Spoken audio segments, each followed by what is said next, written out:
Aláròyé máa wí o.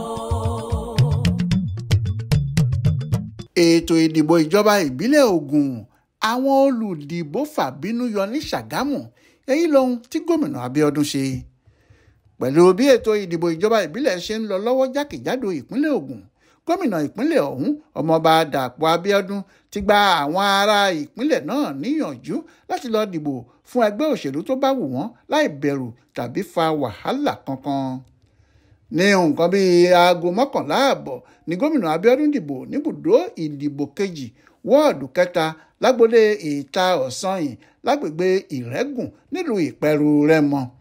Yàtọ̀ sí kánsílọ̀ tí wọ́n yìnbọn pa lálẹ́ ọjọ́ ìdìbò kù ọ̀la, Aláròyé kò tí ì gbọ́ pé wàhálà kankan ṣẹlẹ̀ lọ́jọ́ ìdìbò níbikíbi káàkiri ìpínlẹ̀ náà títí tá a fi parí àkójọ ìròyìn yìí. Àmọ́ ṣá, aago 8 àárọ̀ lájọ elétò ìdìbò ìpínlẹ̀ Ògùn, Ogun State Independent Electoral Commission OGSIEC sọ pé ìdìbò yóò bẹ̀rẹ̀, ṣùgbọ́n ètò ọ̀hún kò bẹ̀rẹ̀ títí aago 10 lọ́pọ̀lọpọ̀ ibùdó ìdìbò káàkiri nínú àwọn ìlú bíi Ìkẹ́nnẹ́, Ilíṣàn Rẹ́mọ, Ṣàgámù àti Ìpẹ́rù Rẹ́mọ tí akọ̀ròyìn wá dé.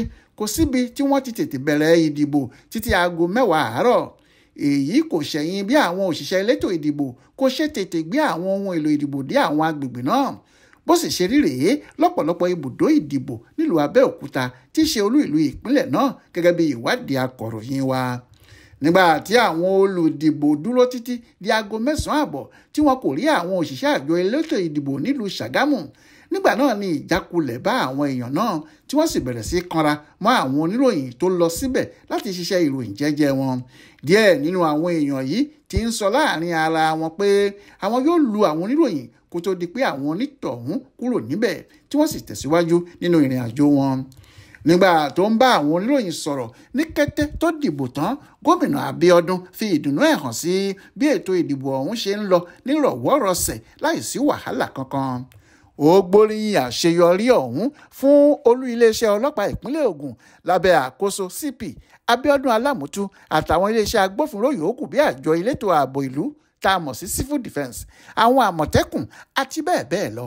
Gẹ́gẹ́ bó ṣe sọ, ó ní ẹ jẹ́ kí n kọ́kọ́ kan sára sí àjọ OGSIEC, àjọ elétò ìdìbò ìpínlẹ̀ Ògùn, fún bí wọ́n ṣe gbáradì dáadáa fún ètò ìdìbò yìí. Gẹ́gẹ́ bí àwọn èèyàn tó tọpinpin ètò gbogbo nípa ìdìbò yìí ṣe jábọ̀ fún mi, àwọn òṣìṣẹ́ àjọ elétò ìdìbò yìí ń ṣiṣẹ́ wọn dáadáa pẹ̀lú òótọ́ inú. Lóòótọ́ o, kò sí ètò ìdìbò tó máa wáyé tí kò ní ní àwọn kùdìẹ̀kudiẹ kọ̀ọ̀kan bíi kí àwọn ohun èlò ìdìbò má tètè dé sí àwọn ibùdó ìdìbò kọ̀ọ̀kan. Ṣùgbọ́n tá a bá dà á sílẹ̀ tá a tún ṣà, wọ́n fi yé mi pé àjọ OGSIEC ṣe dáadáa. Lẹ́yìn náà, mo ní láti mọrírì àwọn òṣìṣẹ́ elétò ààbò. Mo ti rí ogunlọ́gọ̀ àwọn ọlọ́pàá níbí, Civil Defence, àmọ̀tẹ́kùn àti bẹ́ẹ̀ bẹ́ẹ̀ lọ. Akitiyan wọn ló fi àwọn èèyàn lọ́kàn balẹ̀ tí wọ́n fi jáde dìbò pẹ̀lú ìfọ̀kànbalẹ̀ láìsí fòyà. Nígbà tó ń kan sára sáwọn oníròyìn fún bí wọ́n ṣe ta àwọn ará ìpínlẹ̀ Ògùn jí fún ìròyìn tí wọ́n ń kọ nípa ètò ìdìbò yìí nígbà gbogbo, gómìnà Abíọ́dún rọ gbogbo ará ìpínlẹ̀ ọ̀hún láti gba àlàáfíà láàyè délẹ̀ títí tí ètò ìdìbò ọ̀hún yóò fi parí.